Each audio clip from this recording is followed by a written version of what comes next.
5 seconds.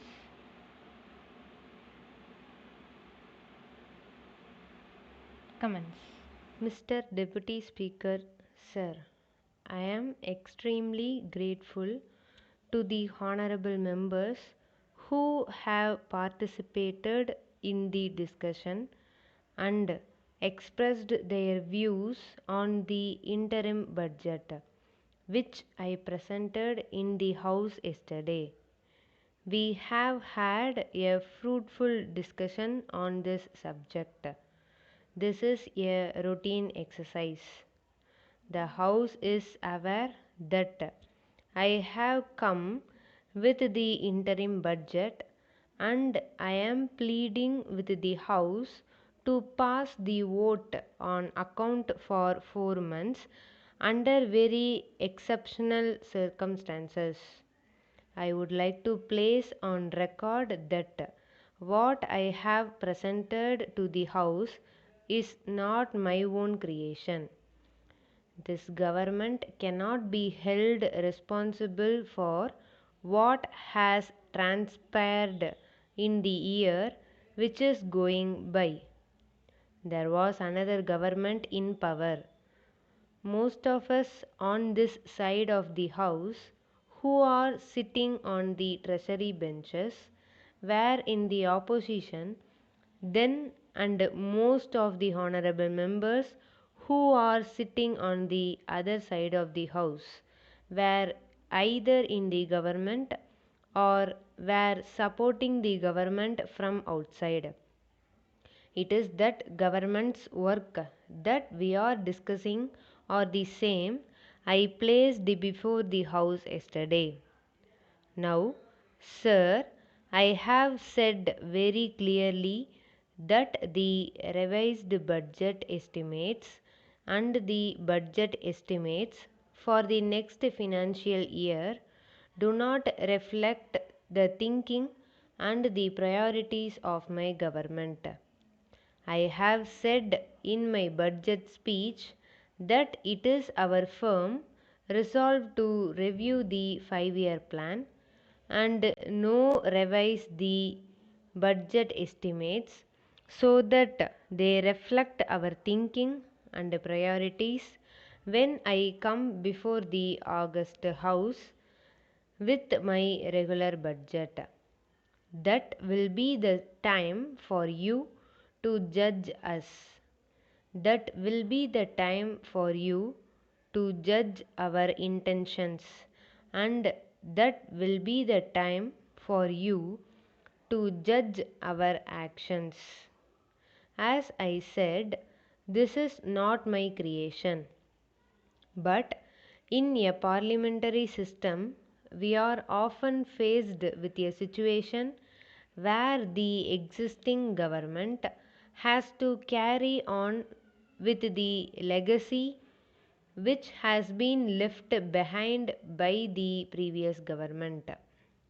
My next point is we have talked about in our national agenda for governance that we believe in having a consensus.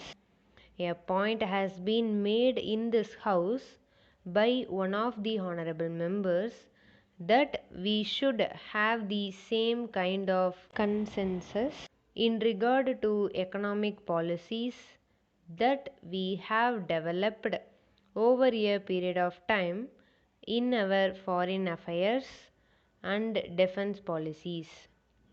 I see no reason why this House cannot evolve such consensus.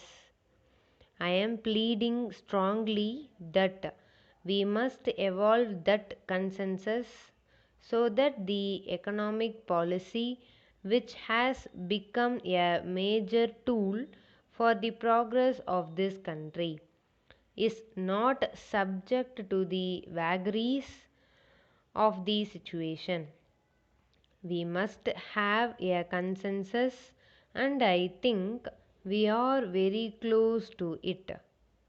Sir, we were criticized by many people that we did not follow the path followed by East European countries. We were criticized in this house, we were criticized in this country that we did not follow the path followed by those countries. There was a thinking at that point of time that it was the best model of development. That model of development has collapsed. Then we were told that the countries of South Asia were the best models of development and India should follow those models of development. Now they too have collapsed today. They are going round the world with begging bowl. Therefore, I would like to emphasize before this house that the only model of economic development that India can follow is the Indian model of development. There is no model in the world which Indian can follow successfully except the model which we must devise ourselves on the basis of the concepts which have been handed down to us by the great leaders of the past. If we do that, then consensus building will not be difficult. The honorable members have talked about foreign investment. I hope the honorable members are aware that foreign investment at the best of time has played only a marginal role in our economy. I have absolutely no hesitations in stating on behalf of the government that my government welcomes the foreign investment.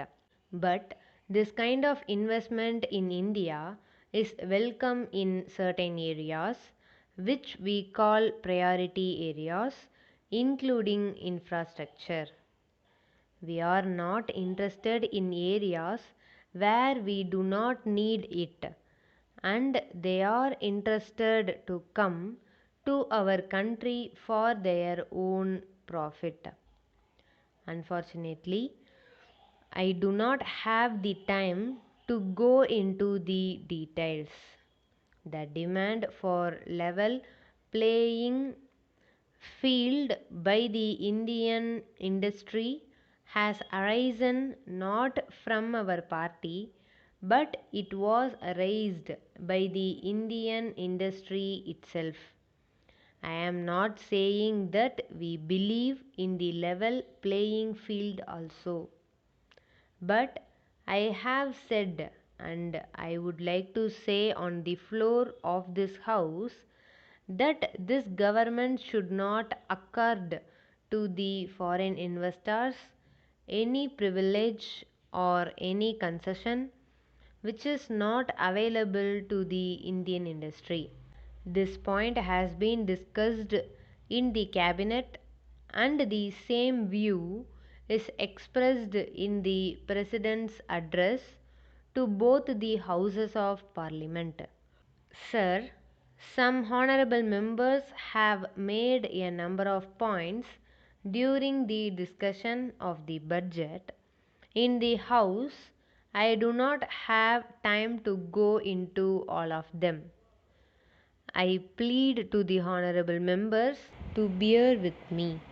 I have not taken all the points which have been made, and I will be able to clear the position of my government on those points when I will present the budget of my government in the next session. In that budget, our government's thinking for the development of the country may be seen in every field, especially for the poor people who live below the poverty line and the farmers of the country. Sir, with these few words, I conclude my speech and request the honorable members of this House to pass this interim budget. At last, I thank you for giving me an opportunity to speak.